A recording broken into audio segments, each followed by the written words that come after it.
ആചാര്യൻ്റെ സാന്നിധ്യം ഇവിടെ ഇല്ലെങ്കിലും നമ്മളെല്ലാവരും നമ്മളുടെ ഹൃദയത്തിൽ സൂക്ഷിക്കുന്നതാണ് ആചാര്യഭഗ്നിയുടെയും സാന്നിധ്യം നമ്മളുണ്ടെന്ന് ഉറപ്പുവരുത്തിക്കൊണ്ട് തന്നെ നമ്മൾ ആചാര്യൻ ആദ്യം സ്വാഗതം പറയുന്നു. സർക്കാർ കോടിക്കണക്കിന് രൂപ ചെലവഴിച്ചുകൊണ്ട് ഈ വിധം പരിപാടികൾ നടത്തുന്നത് ജനതയുടെ ആവശ്യത്തിനാണെന്നും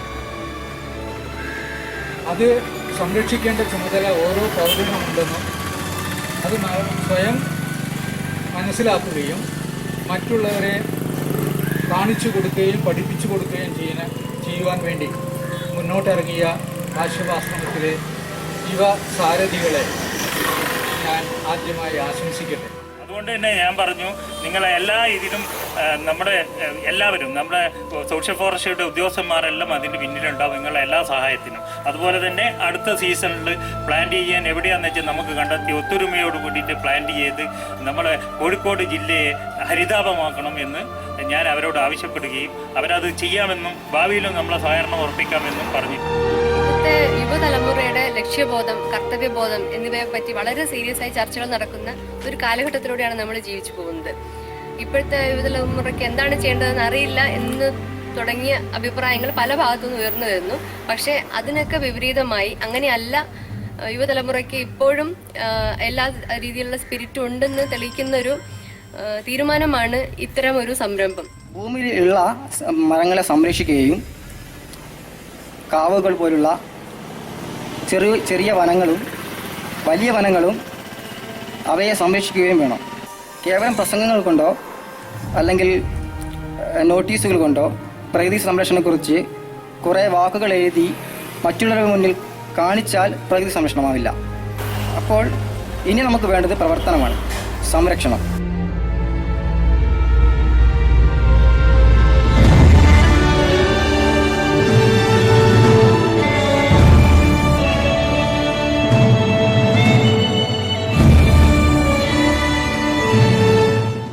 കാരപ്പറമ്പ് കുണ്ടുപറമ്പ് റോഡിലുള്ള 400ഓളം വൃക്ഷത്തൈകൾ ഇന്നും മുടങ്ങാതെ സംരക്ഷിച്ചു പോരുന്നു.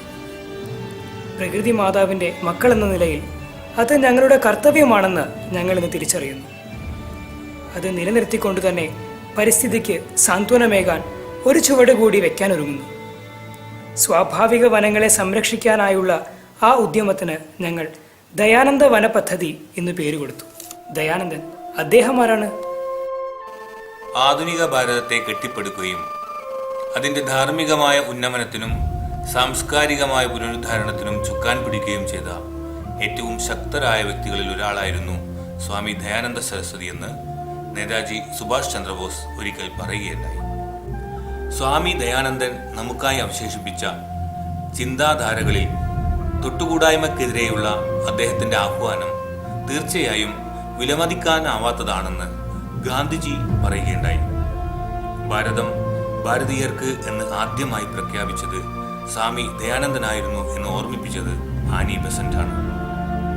ഗാന്ധിജിയെ ഇന്ത്യയുടെ രാഷ്ട്രപിതാവ് എന്ന് വിളിക്കുകയാണെങ്കിൽ തീർച്ചയായും സ്വാമി ദയാനന്ദ സരസ്വതിയെ ഇന്ത്യയുടെ രാഷ്ട്രപിതാമഹൻ എന്ന് വിളിക്കേണ്ടി വരുമെന്ന് പട്ടാഭി സീതാരാമയ്യ പറഞ്ഞു. സ്വാമിജി എൻ്റെ ധർമ്മപിതാവാണ്. ആധുനിക ഹിന്ദുമതം വൈദിക ധർമ്മത്തിൽ നിന്ന് എത്രമാത്രം ദൂരത്തിലാണോ ഉള്ളത്, ആ ദൂരമാണ് നമ്മുടെ സകല ദുഃഖങ്ങൾക്കും ഹേതുവായത് എന്ന് സ്വാമിജി പറഞ്ഞു തന്നു എന്ന് ലാലാ ലജ്പത് റായ് ഓർമ്മിക്കുകയുണ്ടായി. നിസ്സഹായതയുടെ ചതുപ്പു നിലങ്ങളിലേക്ക് വീഴുന്നതിൽ നിന്നും ഭാരതത്തെ രക്ഷിച്ചത് സ്വാമി ദയാനന്ദനായിരുന്നു. അദ്ദേഹമായിരുന്നു യഥാർത്ഥത്തിൽ ഭാരതത്തിൻ്റെ സ്വാതന്ത്ര്യത്തിനായുള്ള അടിത്തറയിട്ടത്. പിൽക്കാലത്ത് ഗാന്ധിജി അനുവർത്തിച്ച തൊട്ടുകൂടായ്മക്കെതിരെയുള്ള പോരാട്ടങ്ങൾക്ക് വിത്ത് വിതച്ചതും നിർബന്ധിതമായി മതപരിവർത്തനം ചെയ്യപ്പെട്ട ഹിന്ദുജനതയെ സ്വധർമ്മത്തിലേക്ക് കൊണ്ടുവരുന്നതിനായുള്ള നീക്കങ്ങൾക്ക് ചുക്കാൻ പിടിച്ചതും അദ്ദേഹമായിരുന്നു. ധർമ്മത്തിനു പകരം അധർമ്മത്തെ കൊണ്ടാടുക വഴി ലോകത്തിനു മുമ്പിൽ ഹിന്ദുധർമ്മം പരിഹാസപാത്രമാകുന്ന പതിവിന് പൂർണ്ണ വിരാമമിടാൻ അദ്ദേഹത്തിനായി. ഹിന്ദുധർമ്മത്തിനുമേൽ പറ്റിപ്പിടിച്ചിരുന്ന കറകളും അഴുക്കുകളും അദ്ദേഹം തുടച്ചു നീക്കി. ഇന്ന് ഇന്ത്യൻ ഭരണഘടനയനുസരിച്ച് തൊട്ടുകൂടായ്മ ഒരു കുറ്റമായും ഇന്ത്യ രാഷ്ട്രഭാഷയായും സ്വീകരിച്ചിരിക്കുന്ന ഈ അവസരത്തിൽ ഇത്തരം ആശയങ്ങൾ ആദ്യമായും ആധികാരികമായും മുന്നോട്ട് വെച്ച സ്വാമിജിയെ വിസ്മരിക്കാനാവില്ല എന്ന് സർദാർ വല്ലഭായ് പട്ടേൽ പറഞ്ഞത് ഓർക്കേണ്ടതാണ്. മാമലകളുടെ മധ്യത്തിലെ ഗിരിശൃംഗത്തിൽ നിൽക്കുന്ന സാധാരണ തരുക്കളുടെ ഇടയിൽ ഉത്തുംഗ ശീർഷനായി വിരാജിക്കുന്ന വൃക്ഷരാജനെ വിഭാവനം ചെയ്യൂ, മഹർഷി ദയാനന്ദന്റെ പ്രതീകമാണത് എന്ന് അരവിന്ദ ഘോഷ് നമ്മോട് പറഞ്ഞിട്ടുണ്ട്. ചരിത്രം വിസ്മരിച്ച ആ യുഗപുരുഷനെ, രാഷ്ട്രപിതാമഹനെ, അദ്ദേഹത്തിൻ്റെ ആശയങ്ങളെ കാലം വീണ്ടും ആവശ്യപ്പെടുന്നു. ആ മാറ്റത്തിന് ഇന്നിവിടെ നാന്ദി കുറിക്കപ്പെടുന്നു.